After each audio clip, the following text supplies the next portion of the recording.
রাজ্য সরকারের চাকরিতে বয়স সীমায় অতিরিক্ত 5 বছরের জন্য ছাড় দেওয়া হলো। তাহলে যে নিয়োগ প্রক্রিয়াগুলো বর্তমানে আসার কথা সবাই বলছে, সেই নিয়োগ প্রক্রিয়াগুলো কবে আসতে পারে এবং কোন কোন সেক্টরে নিয়োগ আসতে পারে, এই নিয়ে এখন ভীষণভাবে একটা টেনশন মানুষের মধ্যে রয়েছে। তো আজকের এই ভিডিওতে আমার উদ্দেশ্য হলো যে বর্তমানে নিয়োগ প্রক্রিয়ার ক্ষেত্রে কোন কোন নিয়োগ আসার সম্ভাবনা রয়েছে এবং সেই নিয়োগ প্রক্রিয়াগুলো কবে আসতে পারে, এবং তার থেকেও বড় কথা, এই 5 বছর অতিরিক্ত বাড়ার ফলে কি কি সুবিধা পাওয়া যাচ্ছে এবং এটা কত বছরের জন্য বাড়ছে, এই পুরো বিষয়টা আজকের এই ভিডিওতে তোমাদেরকে জানাবো। তাই স্কিপ না করে আমি বলবো পুরো ভিডিওটা শেষ পর্যন্ত দেখার জন্য, কারণ এই ভিডিওর প্রত্যেকটা ইনফরমেশন যদি তুমি রাজ্য সরকারি বিভিন্ন চাকরিগুলোর জন্য প্রস্তুতি নাও, সেটা তোমাকে ভীষণভাবে হেল্প করবে। তো সবাইকে ওয়েলকাম জানাই আমার ইউটিউব চ্যানেল সৌভিক পাল ইউটিউব চ্যানেলে। আমি হলাম তোমাদের সৌভিক স্যার, যেখানে তোমরা পিএসসি, এসএলএসটি, টেট রিলেটেড বিভিন্ন আপডেট টাইম টু টাইম পেয়ে যাবে। তার জন্য চ্যানেলটিকে সাবস্ক্রাইব করে বেল আইকন প্রেস করবে এবং অবশ্যই আমাদের টেলিগ্রাম চ্যানেল, হোয়াটসঅ্যাপ চ্যানেলে জুড়তে ভুলো না, যার লিঙ্ক ভিডিও ডিসক্রিপশন বক্সে তুমি পেয়ে যাবে। আর যদি তোমার সাবজেক্ট এসএলএসটির জিওগ্রাফি হয়ে থাকে বা আপার প্রাইমারি টেটের জন্য তুমি প্রিপারেশন করছো, তাহলে স্ক্রিনে যে নাম্বারটা দেখতে পাচ্ছ 8583890659, এই নাম্বারে জাস্ট একটা হোয়াটসঅ্যাপ করবে, ফোন করার দরকার নেই, হোয়াটসঅ্যাপ করবে, আমি আমাদের ডেডিকেটেড হোয়াটসঅ্যাপ গ্রুপে তোমাকে জয়েন করিয়ে দেবো।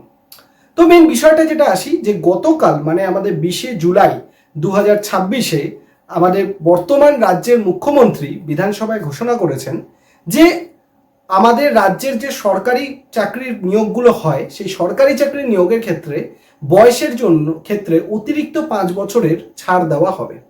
মানে কোনো চাকরির পরীক্ষা যদি 35 বছর থেকে থাকে, তাহলে 5 বছর বাড়িয়ে 40 বছর। কোনো চাকরির পরীক্ষার ম্যাক্সিমাম বয়স যদি 40 বছর থেকে থাকে, তাহলে বয়স বাড়িয়ে 5 বছর মানে 45 বছর অবধি ছাড় দেওয়া হবে।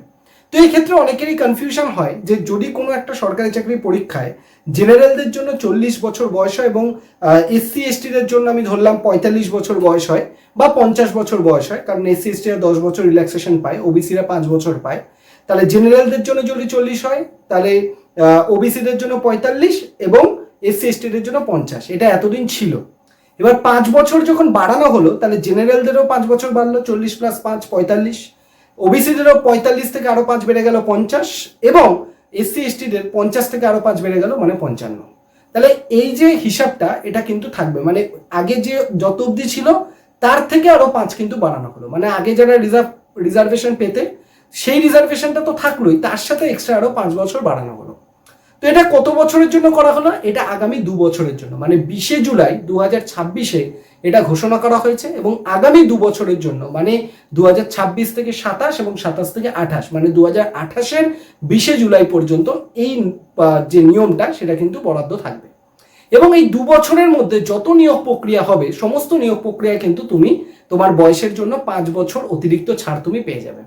এবং এই 2 বছরের মধ্যে যদি কোনো নিয়োগ প্রক্রিয়া আটকে যায় বা না হয়, সেক্ষেত্রে 2 বছর পরেও কিন্তু সেই নিয়োগ প্রক্রিয়ার ক্ষেত্রে সেই ছাড়টা তুমি পেয়ে যাবে। ধরা যাক এরকম কোনো পরীক্ষা যেটা 2 বছরের মধ্যে হলো না, বা হলো রেজাল্ট বেরায়নি, বা কিছু একটা ঘটনা ঘটেছে, সেক্ষেত্রে 2 বছর পার করে গেছে, তখন 2 বছর পার হয়ে যাবার পরেও কিন্তু তুমি সেই অতিরিক্ত মানে ছাড়টা তুমি কিন্তু 2 বছরের জন্য, মানে 5 বছরের যে ছাড়টা, সেটা কিন্তু তুমি পেয়ে যাবে।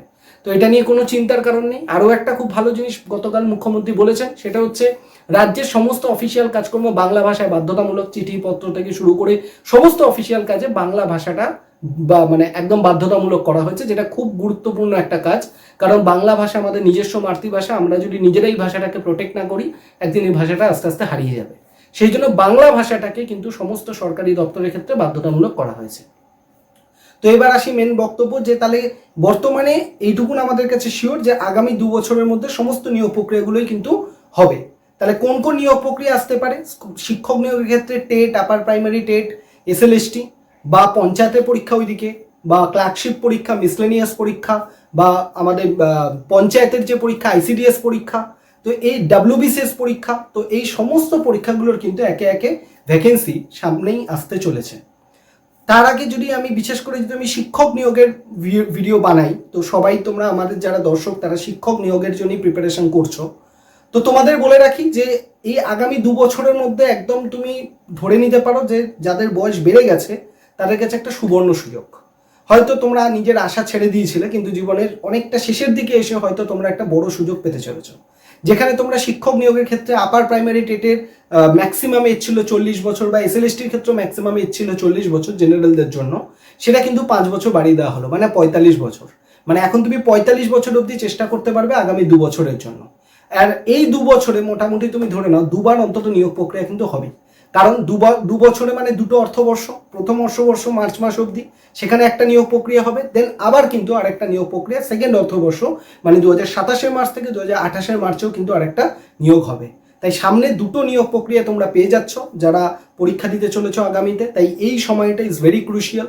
জীবনে তুমি যদি মনে করে থাকো যে আমার শেষ দিকে এসে গেছি, আমার আর সুযোগ কিছু নেই, হতাশায় তুমি ভোগো, তাই হতাশা থেকে নিজেকে বেরিয়ে আসতে গেলে একমাত্র একটা জিনিসই পারবে, সেটা হচ্ছে ডেডিকেশন এবং মন দিয়ে পড়াশোনা করা এবং এই সময়টাকে কাজে লাগানো। যাদের বয়স বেড়ে গেছে আমি জানি সেটা খুবই কষ্ট, কারণ তাদের এখন পারিবারিক অনেক চাপ চলে এসছে, সাংসারিক চাপ চলে এসছে এবং অন্যান্য অনেক চাপ চলে এসছে। এখন এই 40, 42, 45 বছর বয়সে গিয়ে আবার পড়তে বসাটা ইজ ভেরি মাচ ডিফিকাল্ট।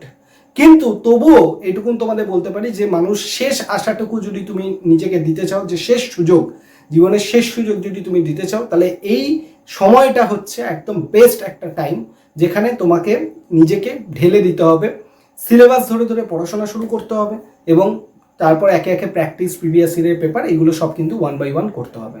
তো তোমরা যারা শিক্ষক নিয়োগের পরীক্ষা দেবে আপার প্রাইমারি টেট, এসএলএসটি, তাদের জন্য বলি upper primary TET, SLST related অনেক ভিডিও চ্যানেলে পেয়ে যাবে, যেখানে আপার প্রাইমারি টেট কিভাবে প্রস্তুতি নেবে, এসএলএসটি কিভাবে প্রস্তুতি নেবে, আপার প্রাইমারি টেটের বুক লিস্ট কি, এসএলএসটির বুক লিস্ট কি, মানে ইম্পর্টেন্ট বই কি, ইম্পর্টেন্ট টপিক কি, আপার প্রাইমারি টেট এসএলএসটিকে একসাথে কি করে প্রিপেয়ার করবে, কারণ আপার প্রাইমারি টেটের ভ্যাকেন্সি কিন্তু আগে আসবে, পুজোর আগে আসবে, এসএলএসটিটা বছরের শেষের দিকে আসবে। তাই আপার প্রাইমারি টেটকে আগে প্রিপেয়ার করবে না এসএলএসটিকে আগে প্রিপেয়ার করবে, কোনটাকে একসাথে মিলিয়ে করবে, সব কিছু আমি ভিডিও করে দিয়েছি। তোমরা একটু চ্যানেলে ভিডিও সেকশনে একটু স্ক্রল ডাউন করে নিচের দিকে যাও, সমস্ত ভিডিও কিন্তু তোমরা পেয়ে যাবে, যেটা প্রত্যেকটা তোমাদের প্রশ্নের উত্তর তোমরা পেয়ে যাবে। তাই রিকোয়েস্ট করবো সমস্ত ভিডিওগুলো একটু দেখো, চ্যানেলটাকে সাবস্ক্রাইব করে রাখো, কারণ এই চ্যানেলে তুমি স্বল্প কথায় কিন্তু একদম মেন জিনিসটা পেয়ে যাবে, যে এবং প্রত্যেকটা ইনফরমেশন তোমাকে ভীষণভাবে সাহায্য করবে। তাই বলবো যে অবশ্যই প্রত্যেকটা ভিডিওগুলো একবার ভালো করে দেখে নাও। আশা করি তোমাদের আর মনের মধ্যে কোনো প্রশ্ন থাকবে না। এরপরেও যদি তোমাদের মনের মধ্যে কোনো প্রশ্ন থাকে অবশ্যই ভিডিওর কমেন্ট সেকশনে লিখবে, আমি তারও উত্তর দিয়ে দেবো। যদি দেখি কোনো ইম্পর্টেন্ট প্রশ্ন, তার একটা ভিডিও বানিয়ে দেবো। আর ভালো লাগলে একটা লাইক করে দেবে ভিডিওটা এবং শেয়ার করে দেবে সমস্ত বন্ধু বান্ধবদের সাথে। আর চ্যানেলটাকে সাবস্ক্রাইব করে বেল আইকন প্রেস করে রাখবে। সবাই খুব ভালো থাকো, সুস্থ থাকো, দেখা হচ্ছে নেক্সট ভিডিওতে। ততক্ষণের জন্য ধন্যবাদ সবাইকে।